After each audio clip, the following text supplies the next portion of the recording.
अस्सलाम वालेकुम third year, how are you? Okay, आज हम चैप्टर नंबर 5 स्टार्ट करने लगे हैं जो कि है इंडेक्स नंबर। आपने ये चैप्टर एफएससी लेवल पे काफ़ी अच्छे तरीके से पढ़ा हुआ है, तो यहाँ पर इसलिए हमें स्टार्टिंग में कोई प्रॉब्लम नहीं होगी, सारी बेसिक्स वही हैं। तो आइए हम स्टार्ट करते हैं। सबसे पहले हमारा टॉपिक है सिंपल एग्रीगेटिव इंडेक्स नंबर। ठीक है, सिंपल एग्रीगेटिव इंडेक्स नंबर। तो एग्रीगेटिव को आप एफएससी में पढ़ चुके हैं और वेरी क्लियर वर्ड है। एग्रीगेटिव का मतलब होता है टोटल। ठीक है, तो हमने सिंपल टोटल इंडेक्स नंबर पढ़ना है। तो आपने ये नेम दोनों एक दूसरे से डिफरेंट रखने हैं। अगर वो आपसे पूछे सिंपल एग्रीगेटिव इंडेक्स, तो उसका फार्मूला होता है समेशन पी एन ऊपर और समेशन पी नॉट नीचे। पी एन क्या होता है? करंट ईयर के प्राइसेस, और पी नॉट क्या होते हैं? बेस ईयर के प्राइसेस। ठीक है, तो आपने जो करंट ईयर होंगे उनके प्राइसेस का टोटल ले लेना है, वो ऊपर रखना है, और जो बेस ईयर के प्राइसेस होंगे उनका टोटल नीचे रखना है, मल्टीप्लाई बाय 100 कर देना है। ये आपका होगा सिंपल एग्रीगेटिव इंडेक्स नंबर। ठीक है, लेकिन अगर वो आपसे ये पूछे कि सिंपल एवरेज ऑफ रिलेटिव, अब इन दोनों में फ़र्क रखना है। ये है एवरेज ऑफ रिलेटिव्स और वो है एग्रीगेटिव इंडेक्स नंबर। अगर वो पूछे एवरेज ऑफ रिलेटिव, तो आपने सबसे पहले सिंपल इंडेक्स निकालना है, जो कि आप एफएससी लेवल में आई एन पढ़ते थे कि पी एन को पी नॉट से डिवाइड करना है। हर करंट ईयर को बेस ईयर पे डिवाइड करके पूरा आपका एक कॉलम आ जाएगा। फिर आपने उसका टोटल ले लेना है, और जितने ईयर्स का वो टोटल होगा उसके नंबर पे डिवाइड कर देना है। जैसे हम सिंपल मीन निकालते हैं, तो इसलिए इसका नाम है सिंपल एवरेज ऑफ रिलेटिव्स। पहले आपने रिलेटिव्स निकाल लेने हैं और उसके बाद उसे के पे डिवाइड करना है, और के हमारी क्या होगी? टोटल नंबर ऑफ़ ईयर्स होंगे, वो जितने भी होंगे। तो इस वजह से इसका नाम आया है सिंपल एवरेज ऑफ रिलेटिव्स। अब हम इसको एक एग्जांपल से शो करते हैं। पहली एग्जांपल देखें, ये बहुत आसान है। आपको ईयर्स दिए हुए हैं और उसके साथ प्राइस दिए हुए हैं। अब क्वेश्चन नंबर 1 है कि calculate index number taking 1948 as the base year, जो कि आपको एफएससी लेवल पे पहला क्वेश्चन था।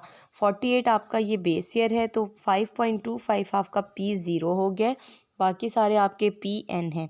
आपने क्या करना है? इन तमाम वैल्यूज़ को 5.25 पे डिवाइड कर देना है और मल्टीप्लाई 100 कर देना है। ये सारे आंसर्स आ जाएंगे। ठीक है, ये हमने सिंपल इंडेक्स नंबर पढ़ा है। अच्छा, इसका दूसरे पार्ट पे उसने पूछा है calculate the index number average of first 5 year as base. अब पहले 5 साल की आपने एवरेज निकालनी है। पहले 5 साल ये यहाँ तक आपके बन गए हैं। इन तमाम 5 सालों को आपने क्या करना है? ऐड कर देना है। ठीक है, यही इन सबको ऐड करके और 5 पे डिवाइड कर देना है। वो जो आंसर आ जाएगा वो अब आपका पी ज़ीरो होगा। अब इन तमाम वैल्यूज़ को ऊपर रखना है और एवरेज ऑफ 5 ईयर को नीचे रख के मल्टीप्लाई 100 कर देना है। अच्छा, अब नेक्स्ट टॉपिक देखें। ये आपको दिए हुए हैं जी कुछ कमोडिटीज़ और प्राइस 1957 के और 1958 के। क्वेश्चन है आपका compute the simple aggregative price index number. क्या है? Simple aggregative price index number, और इसमें 1957 के आपने निकालने हैं और 58 बेस्ड ऑन 1957 प्राइसेस। तो 1957 आपके क्या हैं जी? बेस ईयर हैं। आपने क्या करना है जी? बेस ईयर के प्राइस का टोटल लेना है और करंट ईयर प्राइस के टोटल लेने हैं। करंट ईयर प्राइस के टोटल को ऊपर, बेस ईयर प्राइस के टोटल को नीचे रख के मल्टीप्लाई 100 कर दें। आपका आंसर आएगा सिंपल एग्रीगेटिव। एग्रीगेटिव का मतलब है टोटल करना, तो आपने इस पूरे कॉलम का टोटल लेना है, इस पूरे कॉलम का टोटल। ठीक है, टोटल लेके करंट ईयर के टोटल को ऊपर और बेस ईयर के टोटल को नीचे ज़रा 100 कर देंगे। ये आपका आंसर आ चुका है। अब नेक्स्ट टॉपिक हमने पढ़ा था सिंपल एवरेज ऑफ रिलेटिव, उसकी ये एग्जांपल है सिंपल एवरेज ऑफ रिलेटिव्स। ठीक है, अब ये 1957 है, ये आपका क्या है जी? ये आपका है बेस ईयर, और नेक्स्ट है करंट ईयर। आपने अब इनके निकाल देने हैं।